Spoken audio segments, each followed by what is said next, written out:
है। लेकिन रायसेन जिले के उदयपुरा के बौरास में शहीदी संक्रांति मनाई जाती है, क्योंकि यहाँ तिरंगों के खातिर वीर सपूतों ने गोलियां खाई थी।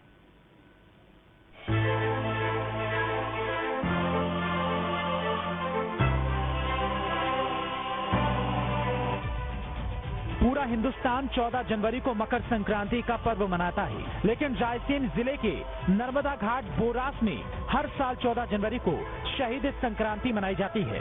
इसका संबंध आजादी के बाद भोपाल रियासत के भारतीय गणराज्य में विलय से है, जिसके चलते बोरास में 4 देशभक्तों को शहीद होना पड़ा था, जिन्होंने भारत के ध्वज को गिरने नहीं दिया था। उनकी याद में नर्मदा के किनारे बोरास घाट पर श्रद्धा सुमन अर्पित कर मकर संक्रांति मनाई जाती है। हर साल यहाँ शहीदों को याद किया जाता है। शहीदों के सम्मान में भव्य मेले का भी आयोजन होता है, लेकिन इस बार कोरोना के चलते मेले का आयोजन नहीं किया गया। दरअसल 15 अगस्त 1947 को देश के आजाद होने के बाद भी भोपाल रियासत भारतीय गणराज्य में शामिल नहीं हुआ था। भोपाल के नवाब हमीदुल्लाह खान इसे स्वतंत्र रियासत के रूप में रखना चाहते थे। इधर देश की आजादी के इतने समय बाद भी भोपाल रियासत का विलय न होने से जनता में भारी आक्रोश था। इतिहास में ये जो घटना है विलीनीकरण की, वो अपने आप में बड़ी अद्वितीय घटना है। 15 अगस्त 1947 को जब भारत आजाद हो गया, उसके बाद भी भोपाल रियासत के नवाब, जिसमें सीहोर और रायसेन जिले का पूरा हिस्सा आता था, हमीदुल्लाह खान ने भारत में विलय से इनकार कर दिया। और जब उन्होंने इनकार कर दिया तो प्रजामंडल के नेतृत्व में एक स्वाधीनता का आंदोलन यहाँ प्रारंभ हुआ, जिसे हम सब विलीनीकरण के आंदोलन के नाम से जानते हैं।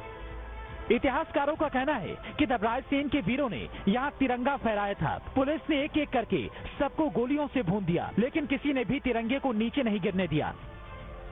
यहाँ 14 जनवरी 1949 को जो हमारा बौरास घाट है, वहाँ मकर संक्रांति का मेला था। तो उसमें छोटे सिंह, मंगल सिंह, धन सिंह और विशाल सिंह, ये 4 नौजवान तो शहीद हो गए और सैकड़ों लोगों को गोलियां लगी, किसी को छर्रे लगे और वहाँ जो संक्रांति हो गई।